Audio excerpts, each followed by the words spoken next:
ప్రకాశం జిల్లా వ్యాప్తంగా రాజులకు రాజు గణనాథుని పూజలు భక్తి శ్రద్ధలతో నిర్వహిస్తున్నారు. వినాయక చవితి అంటే వినాయకుడు పుట్టినరోజు కాదు, వినాయకుడు తల్లి తండ్రి ఆదేశాల మీద భూమి మీదకు వచ్చిన రోజంటున్న ఒంగోలులో వినాయకుడి గుడి పూజారితో మా correspondent Srinivas face to face. రాజులకు రాజు గణనాథుడు ఈరోజు వినాయక చవితి జరుపుకుంటున్నారు.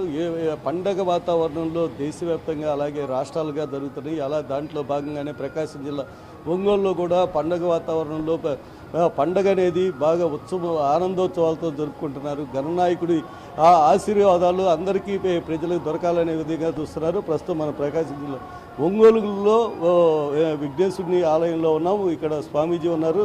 ఆయన గురించి అసలు వినాయక చవితి ఉత్సవానికి సంబంధించిన కథ, అసలు ఏంటి ఈ ఉత్సవం ఎందుకు జరుపుకుంటారు అనేది భూపురాణం తెలుసుకుందాం. చెప్పండి స్వామి, వినాయక చవితి అనేది ఎందుకు జరుపుకుంటారు, దానిపై మీ ఓం నమో వ్రాతపతయే నమో గణపతయే నమః ప్రమథపతయే నమస్తే అస్తు లంబోదరాయ కదంతాయ విఘ్న వినాశనే శివసతాయ శ్రీవరదమూర్తయే నమో నమః. లక్ష్మీ గణపతయే నమో నమః.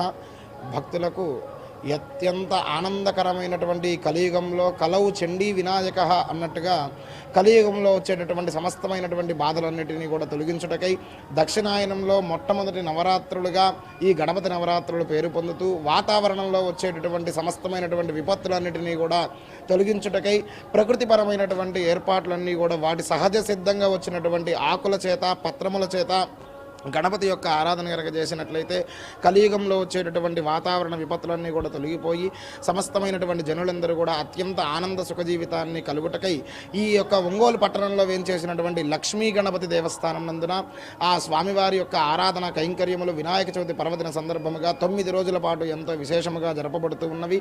అయినటువంటి విఘ్నాలకు అధిపతిగా ఈ రోజున స్వామివారిని నియమింపజేశారు.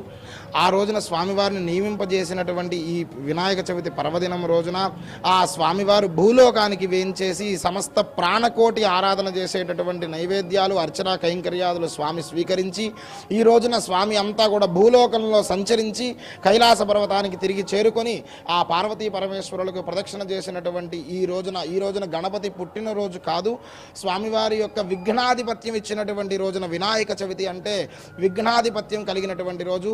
స్వామివారి యొక్క పుట్టినరోజు మాఘ బహుళ చవితి రోజున స్వామివారి యొక్క పుట్టినరోజుగా మనందరం కూడా జరుపుకుంటూ ఉన్నాం.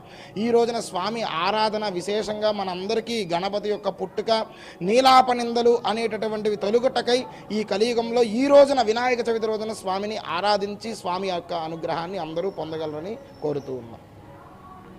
వినాయకుడు గణనాయకుడికి వాళ్ళ తల్లిదండ్రుల ఆదేశాల మీద ఇక్కడికి వచ్చి ఈ పర్వదినం రోజు అంటే భూలోకానికి వచ్చి మళ్ళీ కైలాసానికి వెళ్ళి వాళ్ళ తల్లిదండ్రుల ఆదేశాల మీద రావటం జరిగింది, పోవటం జరిగింది. అలాగే వారి చుట్టూరు ప్రదక్షిణాలు జరిగిన రోజు ఈరోజు. అలాగే ఇది ఎంతో మహోన్నతమైన రోజు అని, అలాగే ఈరోజు ఈ పర్వదినాన్న అంటే నీలాపనిందాలు అంటే గణనాయకుడికి సంబంధించిన కథ విని ఆ అక్షంతలు నెత్తిరేసుకుంటే ఈ నీలాపనిందలు తొలుగుతాయని చెప్పి స్వామీజీ చెప్తున్నారు. కెమెరామెన్ అనిల్తో శ్రీనివాస్, ప్రైమ్9 న్యూస్, ప్రకాశం.